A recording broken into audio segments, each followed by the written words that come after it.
नमस्कार दोस्तों, मैं हूं सौरभ शर्मा। आप देख रहे हैं कुरुक्षेत्र। आप सबका बहुत बहुत स्वागत है। अयोध्या का विवाद करीब 500 साल तक चला था। अयोध्या के बाद अब काशी में ज्ञानव्यापी मस्जिद का विवाद जारी है और अब दावा यह हो रहा है कि वहां मस्जिद के अंदर मंदिर के अवशेष हैं। मंदिर के ऊपर मस्जिद बना दी गई। मस्जिद के भीतर एक शिवलिंग आज भी मौजूद है। लेकिन अब एक नया और एक बहुत बड़ा विवाद देश के सामने उठ खड़ा हुआ है। अब दावा यह किया गया है कि आगरा का ताजमहल जो दुनिया के अजूबों में शामिल है, वो भी एक मकबरा नहीं है, बल्कि उसके अंदर भी मंदिर के प्रमाण मिलते हैं। वो भी एक मंदिर ही है जिसे शाहजहां ने मकबरे में तब्दील कर दिया। और इसको लेकर अब कानूनी लड़ाई शुरू हो गई है। एक याचिका इलाहाबाद हाईकोर्ट की लखनऊ बेंच में दाखिल कर दी गई है, जिस पर कल पहली सुनवाई होने जा रही है। और इस पिटीशन के अंदर आपको ताज्जुब होगा, यह मांग की गई है कि ताजमहल के अंदर ऐसे 22 कमरे हैं जिनमें उसके मंदिर होने के सबूत मौजूद हैं और ये 22 कमरे खोले जाएं। साथ ही यह भी कहा गया है कि एक फैक्ट फाइंडिंग कमिटी का गठन हो जो जांच करे और आर्कियोलॉजिकल सर्वे ऑफ इंडिया तथ्यों का पता लगाए, सारा विवाद खत्म करे। इसका कुछ इतिहास भी है, मैं आपको बता दूं। 88 साल पहले 1934 में ताजमहल के ये 22 कमरे आखिरी बार खुले थे। तो ताजमहल क्या वाकई एक मकबरा नहीं, एक मंदिर है? यह विवाद आज क्यों उठाया जा रहा है? एक तरफ आप काशी का विवाद देखते हैं और उसी के दरमियान ताजमहल को लेकर एक नया विवाद, और वो भी कानूनी तरीके से, वो भी हाई कोर्ट में, और उस पर सुनवाई भी होगी। यह सब सोच समझ कर किया जा रहा है। आखिर क्या वाकई ताजमहल कभी मंदिर हुआ करता था? क्या आप कल्पना कर सकते हैं इसकी, जो दावा किया जा रहा है? इसी पर आज हम कुरुक्षेत्र में बात करेंगे। हमारे साथ मेहमान जुड़ रहे हैं, मैं उनका स्वागत आपके सामने कराना चाहता हूं। हमें ज्वाइन कर रहे हैं भारतीय जनता पार्टी के राष्ट्रीय प्रवक्ता गौरव भाटिया साहब। गौरव जी, आपका बहुत बहुत स्वागत है। विषय थोड़ा पेचीदा भी है, इसमें इतिहास की भी जानकारी है और आप सब में विद्वान हैं। और हमारे साथ साथ एडवोकेट रुद्रा विक्रम साहब स्टूडियो में जुड़ रहे हैं। एडवोकेट साहब जो हैं, इनकी पिटीशन पर जो है ये सुनवाई होने जा रही है। कल इस पर सुनवाई होगी और अपने साथ ही बहुत सारे प्रमाण लेकर के आए हैं। तो आज ये कोई कोरी बहस हम नहीं करने जा रहे आपके सामने। जो बात होगी प्रमाणों के आधार पर होगी। इनके पास ऐसा कौन सा तथ्य है जो ये अदालत के सामने रखेंगे? किस बिना पर ये कहते हैं कि ताजमहल मंदिर है? इनसे हम पूछेंगे। इस बड़ी स्क्रीन पर वो तस्वीरें, वो सारे डॉक्यूमेंट आएंगे आपके सामने और ये आपको एक्सप्लेन करके बताएंगे कि इनका दावा किस बुनियाद पर है। हमारे साथ विजय शंकर तिवारी जी जुड़ रहे हैं, विश्व हिंदू परिषद के प्रवक्ता हैं। विजय, स्वागत है आपका भी। और मौलाना अलीमुद्दीन असादी साहब स्टूडियो में हमारे साथ हैं, जिनका कहना है कि यह तो होना ही था। जिस तरीके से एक एक मस्जिद के ऊपर दावा किया जा रहा है, एक दिन ताजमहल की बारी भी आनी थी, सो आ गई। और एक चौथे मेहमान बस थोड़ी देर में और स्टूडियो में हमें ज्वाइन करने जा रहे हैं, मौलाना हफीज गुलाम सरवर साहब। चर्चा की शुरुआत करना चाहता हूं। पहले आपको स्क्रीन पर जल्दी से एक बार हम कुछ तस्वीरें दिखा दें, चर्चा बाद में करेंगे। एक बार स्क्रीन पर जल्दी से कुछ तस्वीरें दिखाइए। देखिए, ये वो तस्वीरें हैं जिनकी बेसिस पर, इनकी बुनियाद पर दावा किया गया है। इनके नीचे कुछ एक्सप्लेनेशंस भी दी गई हैं। ये ताजमहल का स्ट्रक्चर क्या शिवलिंग है? क्या ताजमहल की जो दीवारें हैं, उन दीवारों में कुछ ऐसा है जिससे यह प्रतीत होता है कि ये हिंदू धर्म के चिन्ह हैं? ऐसी तमाम बातें हैं। उन दरवाजों का भी जिक्र किया गया है जिनको खोलने के लिए मांग उठाई जा रही है। तो ऐसी बहुत सी तस्वीरें, बहुत से कागजात आज आप इंडिया टीवी पर देखेंगे। क्या ये प्रमाण पुख्ता कहे जा सकते हैं? आज हम बात करेंगे। और शुरुआत करने के लिए इनसे बेहतर कौन होगा हमारे साथ कि सुप्रीम कोर्ट के सीनियर एडवोकेट गौरव भाटिया जी जुड़े हुए हैं। गौरव साहब, बहुत सारे लोगों का मानना है कि अब ये एक मेरी आवाज आपको आ रही है गौरव जी? बिल्कुल आ रही है सौरभ जी। गौरव जी, बहुत से लोगों का मानना है कि ये एक नाहक एक विवाद, एक जी बिल्कुल, एक नाहक विवाद उठाने की कोशिश की जा रही है। हाई कोर्ट में कल सुनवाई भी होगी, देखते हैं हाई कोर्ट क्या कहेगा। लेकिन ताजमहल दुनिया का अजूबा, जहां जिसे देखने के लिए लाखों करोड़ों लोग आते हैं हिंदुस्तान देश विदेश से, अब वो मकबरा नहीं अचानक मंदिर है, ये दावा किया जाना, आपकी नजर क्या कहती है इस पर? कानूनी नजर भी, राजनीतिक नजर भी। देखिए, सबसे पहले तो आपने क्योंकि कहा कि कानूनी बात, तो मैं एक चीज कहूंगा कि एक नागरिक देश का सत्य सबके सामने आए ये जानने के लिए कानून का रास्ता लेता है और उच्च न्यायालय जाता है, जो उसका संवैधानिक हक है। ये अपने आप में बहुत ही अच्छी बात है। ये दिखाता है किस तरह से हमारे नागरिकों को न्यायालय में, संविधान में आस्था है। और एक बात जरूर कहा जाएगा कि ये याचिका क्योंकि न्यायालय में लंबित है, बहुत ज़्यादा इसके गुण दोष पे टिप्पणी करना तो उचित नहीं होगा। लेकिन याचिकाकर्ता जो बैठे हैं उन्होंने क्या मांगा है? उन्होंने ये मांगा है सौरभ जी कि सारे तथ्य देख के एक फैक्ट फाइंडिंग कमेटी बनाई जाए और ये फैक्ट फाइंडिंग कमेटी देखे कि यहाँ पे तेजो महल था या नहीं था। अगर तेजो महल था तो फिर उस हिसाब से आगे बढ़ा जाएगा। तीसरी बात आपने कही कि ये राष्ट्र की धरोहर है, विश्व की धरोहर है। आप मुझे बताइए, अगर ये पता चला कि यहाँ पे एक मंदिर था या यहाँ पे जो हिंदू देवी देवताएं हैं उनका वास होता है, जो 22 कमरे खुलवाने की बात हुई, तो भी ये विश्व की धरोहर ही रहेगी सौरभ जी। विश्व की धरोहर से तो ये बदल नहीं जाएगी। और देखिए, एक बात बार बार कही जाती है, कुछ आक्रांताएं आए, उन्होंने आक्रांता करी और यहाँ पे तेजो महल बनाया या तेजो महल था, ताजमहल का ये गौरव। आप मुझे बताइए, ताजमहल का ये जो मजदूर लगे क्या वो भारतीय नहीं थे? आप सौरभ जी, मैं जो बात कहने जा रहा हूं, जो संगमरमर का पत्थर है क्या वो भारतीय नहीं था? क्या जो मजदूर थे जिन्होंने कई दिनों तक यहाँ परिश्रम किया, सालों तक, क्या वो भारतीय नहीं थे? ये हमारी मिट्टी पे बना तो ये तो भारतीय है, ये हमारे देश की धरोहर है जिसकी तरफ विश्व देखता है। इसमें तो कोई बदलाव आएगा नहीं। लेकिन सत्य उजागर हो और एक याचिकाकर्ता उच्च न्यायालय जाए, इस पे किसी को आपत्ति कैसे हो सकती? चलें, ठीक है। तो मैं पहले जो हमारे याचिकाकर्ता साहब हैं उनसे ही मैं पूछना चाहता हूं, एडवोकेट रुद्र विक्रम जी। रुद्र साहब, मुझे बताइएगा कि ये पिटीशन डालने से पहले कितने वक्त से आपने इस पर काम किया? वो क्या वजह है जिन्होंने आपको मजबूर किया ये सोचने पर कि ये ताज महल नहीं ताजो महलिया हो सकता है या ताजो महल है, मंदिर था? ये सोच कब से आई और आपने इसके ऊपर कोई रिसर्च की, कोई तथ्य निकाले? देखिए, कुछ लोग कह रहे हैं कि ये जानबूझकर सही समय देखकर ही पिटीशन डाली गई। उनको मैं बताना चाहूँगा, आपके दर्शकों को मैं बताना चाहूँगा कि ये जानबूझकर और सही समय देखकर नहीं, बल्कि इसके लिए हम लोग 3 वर्षों से प्रयासरत थे। जब मैं आपको वाकया बताता हूँ, जब हम ताजमहल देखने गए तो हमने इन कमरों के बारे में पढ़ा था, हमने उन कमरों को देखने की इच्छा जताई। वहाँ पर हमें ये बताया गया कि नहीं, आप ये कमरे नहीं देख सकते, ये कमरे बंद हैं। हमने पूछा कि भाई कब से बंद है? इन्होंने बोला अनवरत काल से बंद है। और कब तक बंद है इसका कोई जवाब नहीं। फिर हमने आरटीआई लगाई, आर्कियोलॉजी सर्वे ऑफ इंडिया को, कि भाई साहब ये जो कमरे हैं, जो 20 से ऊपर लगभग कमरे हैं, ये कब से बंद है और कब तक बंद है और किन कारणों से बंद है? उन्होंने हमें जवाब दिया एक लाइन का कि ये सुरक्षा कारणों से बंद है। हमने फिर उसके जवाब में अपील डाली कि क्या ये राष्ट्रीय सुरक्षा के कारणों से बंद है या कोई किसी अन्य सुरक्षा कारणों से बंद है? उन्होंने कहा नहीं, केवल सुरक्षा कारणों से बंद है, राष्ट्रीय सुरक्षा का इसमें कोई मसला नहीं है। तो राष्ट्रीय सुरक्षा का कोई मसला नहीं है, तब हमने जो पुरातत्व विभाग को भी, पर्यटन मंत्रालय को भी, कल्चरल मंत्री को भी, सबको चिट्ठी लिखी, सबको रिप्रेजेंटेशन दिया कि भाई ये कमरे अगर बंद हैं तो ये आम जन को दिखाए जाने चाहिए। राइट टू इंफॉर्मेशन इस देश का नागरिक ये अधिकार है उसको जानने का कि भाई ये कमरे क्यों बंद हैं। और मैं बिल्कुल मानता हूं और इस देश का हर नागरिक मानता है कि ये देश की धरोहर है। हम कहते हैं देश की धरोहर है, विश्व में हमारा ये जाना जाता है, बिल्कुल उसमें कोई गुरेज नहीं है। लेकिन देश का नागरिक होने के नाते हमारा ये भी धर्म बनता है, हमारा ये भी अधिकार है कि इन कमरों के अंदर आखिरकार क्या है। और हम आपको क्या लगता है क्या है? आप इसके लिए कानूनी लड़ाई लड़ रहे हैं अदालत में, तो आपको कुछ पता होगा कि इनके अंदर क्या है। देखिए, अगर आपको बताऊं तो इसके इतिहास के बारे में मैं बताता हूं, 2 मिनट में लूंगा।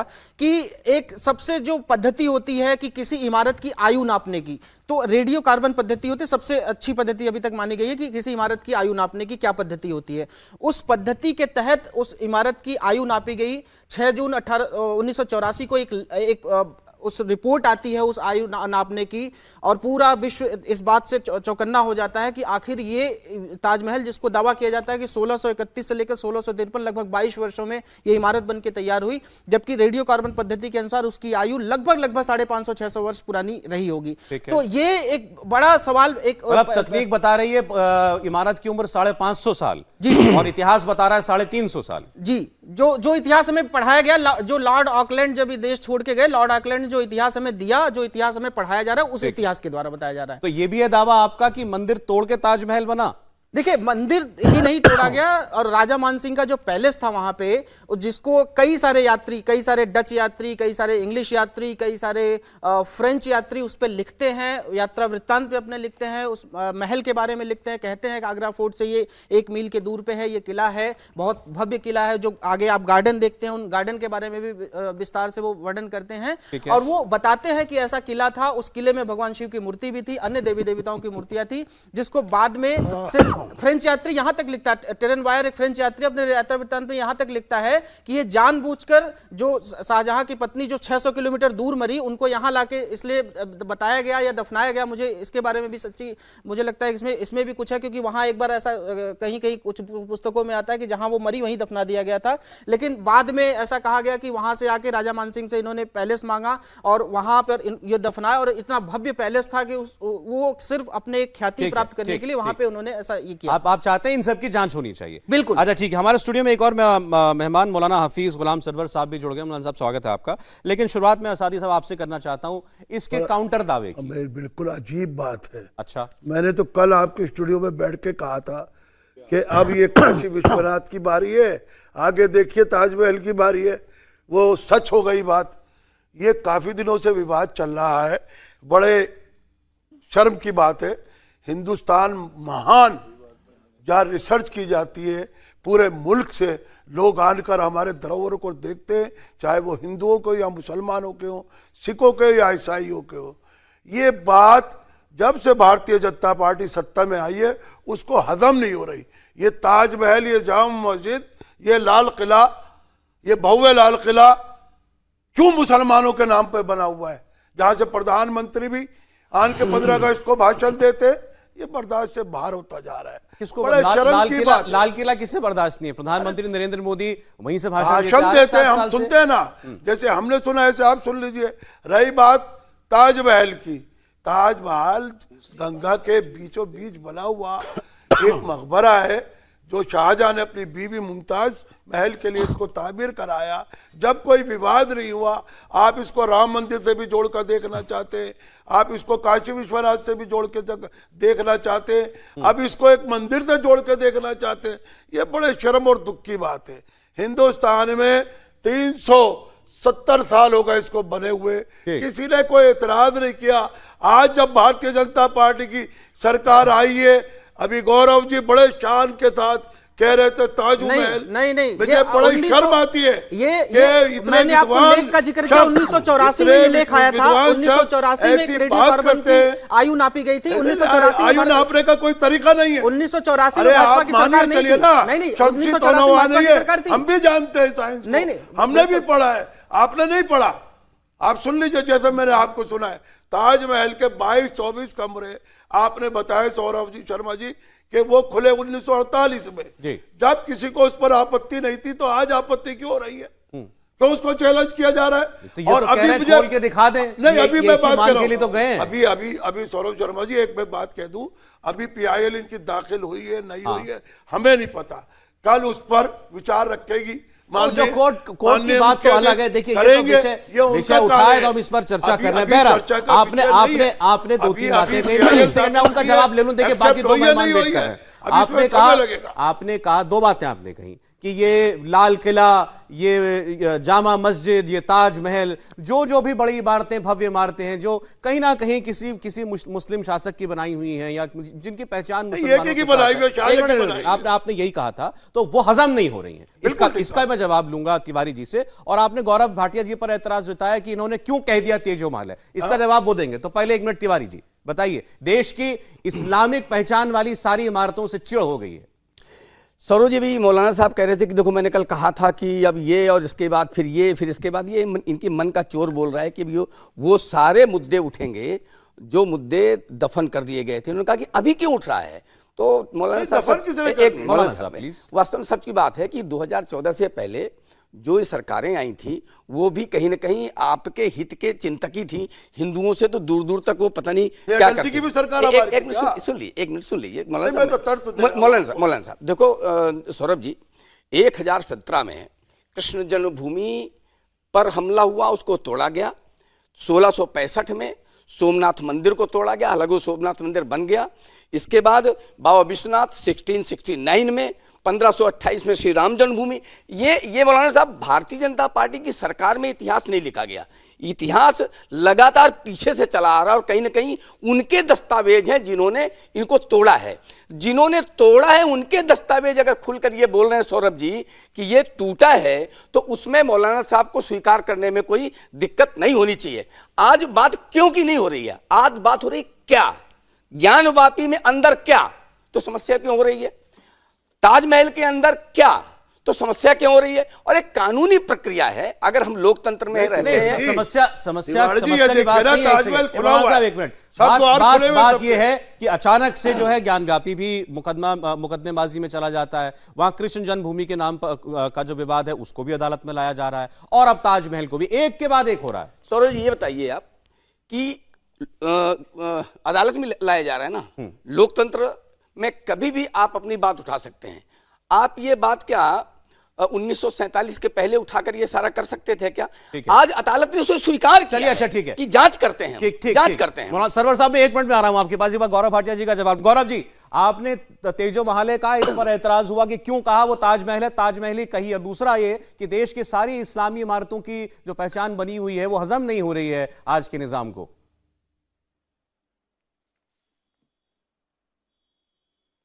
देखिए, इसमें गलती मौलाना साहब की नहीं है, हमारे आदर्श अलग अलग हैं। ये बात मैं हमेशा कहता हूँ। हमारी संस्कृति में हम आदर्श मानते हैं चंद्रगुप्त मौर्य को, गुरु गोविंद सिंह जी को, गुरु तेग बहादुर को, और ये किसको मानते हैं, औरंगजेब को, मुगल सल्तनत को। ये कहने लगे शर्म की बात है कि तेजो महल्या कहा। मैं कहता हूँ शर्म की बात तो आपके लिए ये है कि हिंदुओं के लिए पवित्र धाम कहाँ कहाँ है। काशी, मथुरा, अयोध्या, तीनों जगह जहाँ पे मंदिर थे वहाँ पे कहीं तोड़ के कहीं पे कब्जा करके मस्जिद आती है। तो क्या ये एक शर्म करने वाली बात नहीं है कि मंदिरों को क्यों तोड़ा गया?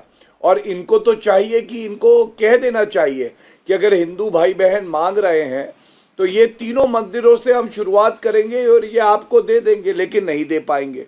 दूसरी बात, इन्होंने कहा कि टेक्नोलॉजी साइंस में नहीं है कि वो रेडियो डेटिंग कर पाए। तो ये देखिए, वही विज्ञान मानते हैं जिसमें कहा जाता है पृथ्वी चपटी है। लेकिन मैं जानकारी के तौर पे सौरभ जी ये बता दूं दर्शकों को कि अभी इससे पहले हमारी चर्चा ज्ञानवापी पे हो रही थी चैनल पे, दुख की बात, वहां पे क्या बोला गया, न्यायालय ने आदेश दिया है कि आप ये साइंस का इस्तेमाल करके, कार्बन डेटिंग करके, और पता लगाइए कि वहां पे मंदिर के अवशेष या मंदिर में देवी देवताओं की मूर्ति है या नहीं है, लेकिन इनको आपत्ति है। तीसरा, सारे दर्शक ये कह रहे हैं कि ये घबराए क्यों हुए हैं। अगर 22 कमरों में कुछ है नहीं तो इनको घबराना चाहिए नहीं, और यही बात लागू होती है ज्ञानवापी पे। लेकिन ये घबराए इसलिए हुए हैं क्योंकि इनकी दाढ़ी तिनके वाली है, इनकी दाढ़ी, हमारी दाढ़ी असली वाली है, और इसीलिए आपकी दाढ़ी में तिनका है। गौरव जी, आपकी दाढ़ी में तिनका है। जब प्रधानमंत्री जी ने हमारी तो दाढ़ी बता दिया ना, इसीलिए तो दाढ़ी तिनका नहीं है, है, आपकी दाढ़ी इसीलिए ना तिनका है ना। गौरव जी, आपकी आप बात बात की बात करते हैं, छुपा रहे हैं, बिन भड़कते हैं। सौरभ जी, हम भड़कते नहीं है। अच्छा, ये बताइए, पृथ्वी चपटी है या गोल है? अरे इसको छोड़िए, मैं पूछ रहा हूँ। अरे छोड़िए, आप बताइए नहीं, फिर मैं आऊंगा कि आप सारी बातें, तो पेट्रोल महंगा कर दिया, गैस सिलेंडर महंगा कर दिया, तेल महंगा कर दिया, ये इसलिए उससे पृथ्वी चपटी हो गई क्योंकि आप पेट्रोल के दाम की वजह से पृथ्वी चपटी। अच्छा चलिए, अच्छा मौलाना साहब, असादी साहब, गौरव जी एक मिनट, सरवर साहब इंतजार कर रहे हैं बहुत देर से, एक बार भी उनकी बारी नहीं आई बात में। अब मुझे बताइए सर, इस विवाद में आप क्या देखते हैं? जानबूझकर उठाया गया विवाद उठाने वाले एडवोकेट आपके सामने बैठे हुए हैं, या जो उनकी जो असादी साहब की राय है, एक जानबूझकर एक ट्रेंड है कि ऐसे ऐसे करके इस्लामिक पहचानों वाली इमारतों पर कोई ना कोई दावा ठोक दो? देखिए, इतिहास पढ़ाया इसलिए जाता है कि इतिहास को सामने रखकर नई रणनीति बनानी चाहिए। इतिहास कोई ऐसा विषय नहीं है जिससे बच्चों को आप कुछ नई चीज दे सकें। जैसे साइंस से उसका कोई लेना देना नहीं है। इतिहास एक ऐसा सब्जेक्ट है जिसको केवल इसलिए पढ़ाया जाता है कि वो मार्गदर्शन करे आपके आगे आने वाली जो रणनीति आपकी बने उसमें। इसीलिए कहा जाता है इतिहास साक्षी है, यह शब्द प्रयोग में आता है बराबर। अब बड़े इतिहास के जानकार हैं, ये भी जानकारी है, जो रिसर्च इतना लंबा चौड़ा इन्होंने किया 22 कमरे का, तो ये तो वैज्ञानिक भी कहलाए और इतिहासकार भी कहलाए। लेकिन दुर्भाग्य से एक भी इतिहासकार मुस्लिम नहीं है जिसने औरंगजेब के ऊपर किताब लिखी हो और जिसको मैं कोट करूं। आज मैं सारे ब्राह्मण शब्द इस्तेमाल कर रहा हूं, अब हिंदू भी नहीं कर रहा हूं, सारे ब्राह्मण इतिहासकारों के नाम गिनाना चाहूंगा एक एक करके। लेकिन उससे पहले 135 करोड़ लोगों का अभी गौरव भाटिया जी को फोन आया, इन्होंने दर्शक हमको कह रहे हैं, तो इसका मतलब पूरा देश इनको बता रहा है। पहला सवाल, लगभग 700-600 साल ये सारे शासक रहे, तुगलक, ऐबक, बलबन, खिलजी और मुगल, लोधी इत्यादि इत्यादि, और 100 साल मात्र बेचारा, अब मैं बेचारा कैमरे पे कह रहा हूं, मात्र अंग्रेज रहा।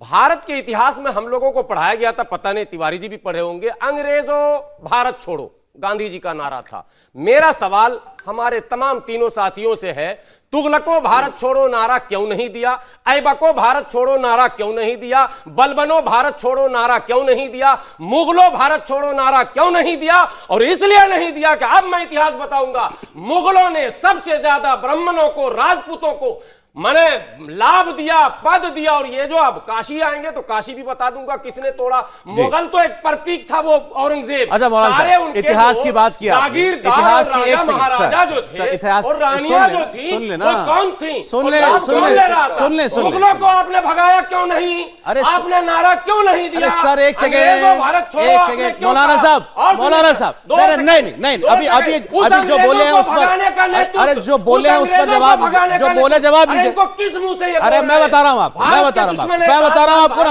अच्छा, इन्होंने साफ सवाल उठाया, अंग्रेजों भारत छोड़ो, अंग्रेजों के लिए नारा लगाया गांधी जी ने, तो मुगलों भारत छोड़ो, तुगलकों भारत छोड़ो क्यों नहीं? विदेशी थे, आक्रांता थे ना भाई। मैं बता रहा हूं आपको, मैं इतिहास के पचा लिया उनको इन लोगों ने भाई। सुन लीजिए ना, सुन लीजिए।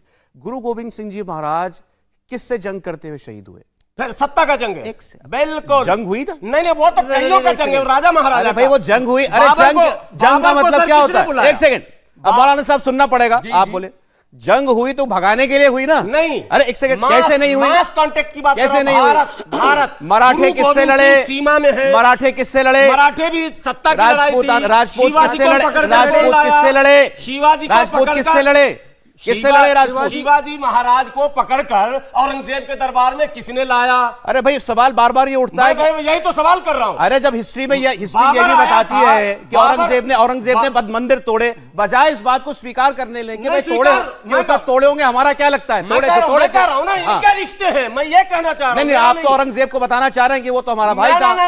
ना, औरंगजेब के इनके वंशज हो सकते हैं, मैं वंशज भी साबित कर दूंगा, रिश्ते भी साबित कर दूंगा। गौरव भाटिया जी से जवाब लेना चाहता हूं मौलाना सरवर साहब की बात का। आपने कहा कि ये तो होना ही था ऐसा, और अंग्रेजों भारत छोड़ो का नारा लगाया था, मुगलों भारत छोड़ो, तुर्कों भारत छोड़ो का नारा क्यों नहीं लगाया? और अंत में वो ये कह रहे हैं कि औरंगजेब जिसके नाम से इतनी नफरत है, उसके असली वंशज तो आप लोग हैं।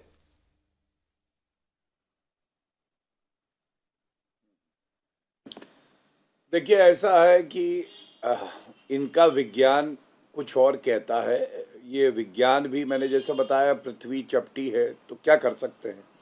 लेकिन इन्होंने एक सवाल जो उठाया सौरभ जी, इन्होंने कहा कि क्यों नहीं कहा गया मुगल भारत छोड़ो, तुगलक भारत छोड़ो।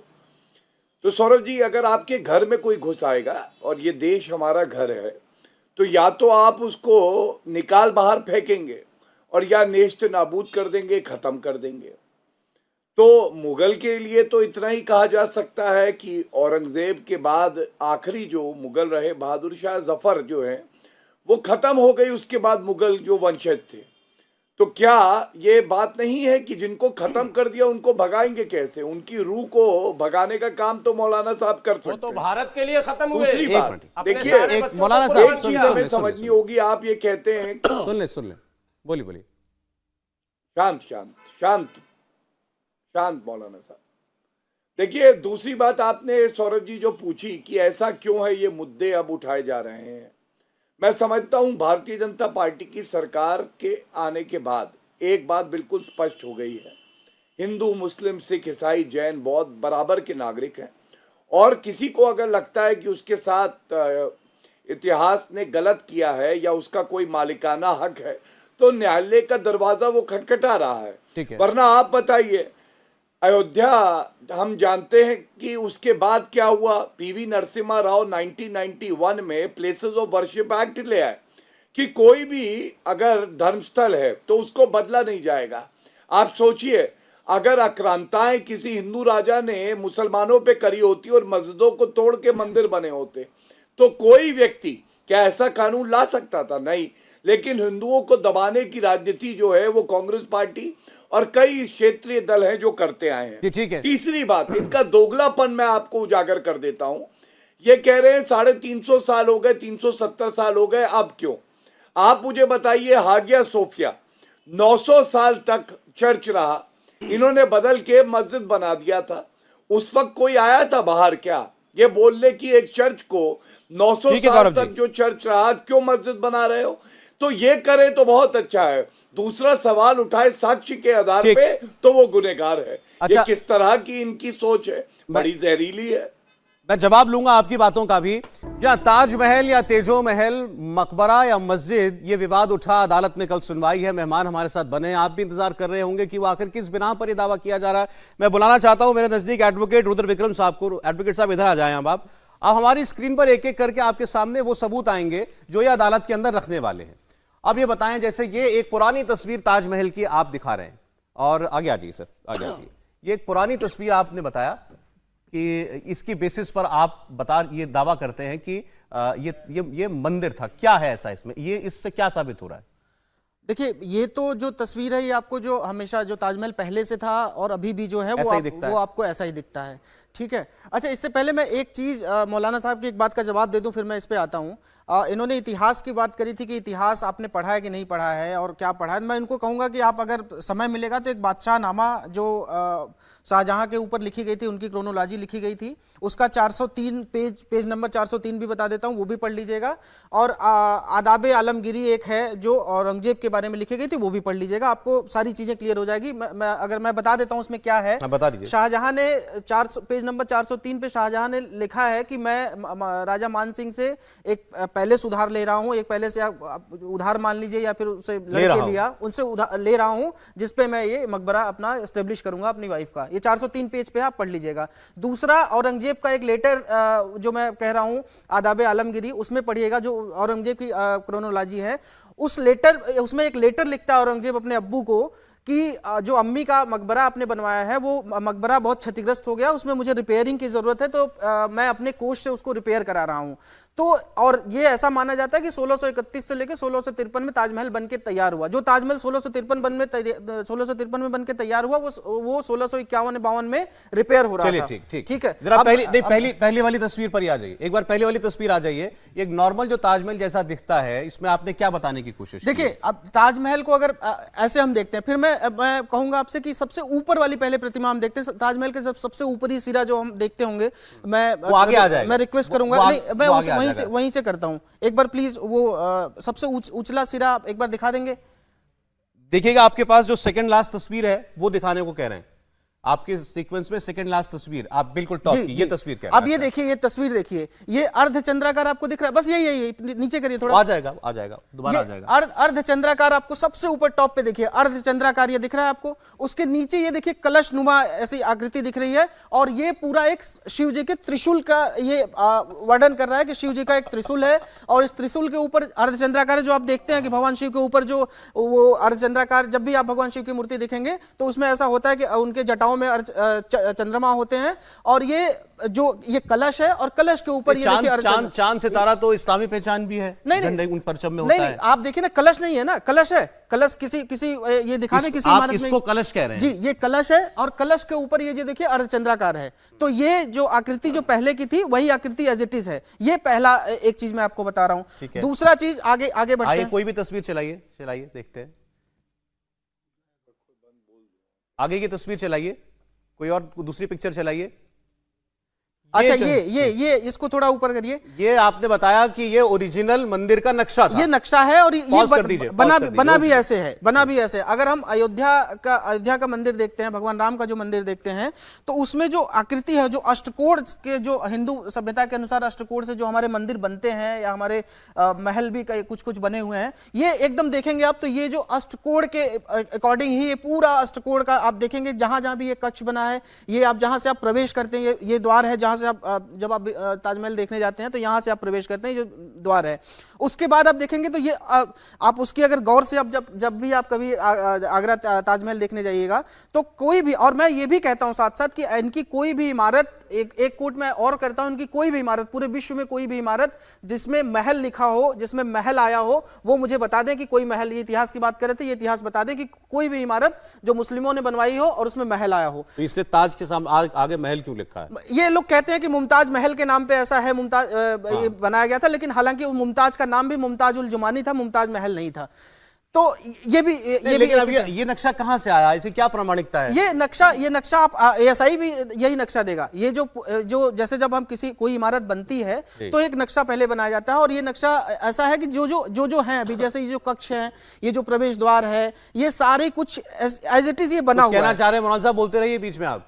ऐसा है, हमारे वकील साहब बड़ा अच्छा तर्क लाए, यही ज्ञान व्यापी मस्जिद का नक्शा लाए ऐसे बना के, यही नक्शा आज ताजमहल का ले आया। यही बिल्कुल सही बात कर रहे हैं, सही बात कर रहे हैं, बिल्कुल सही बात कर रहे हैं, क्योंकि सारे मंदिरों के नक्शे ऐसे ही बनते हैं हमारे। हम एक ही पद्धति से मंदिर बनाते हैं। ये मकबरा, हुमायूं का मकबरा देख कर आइए आप।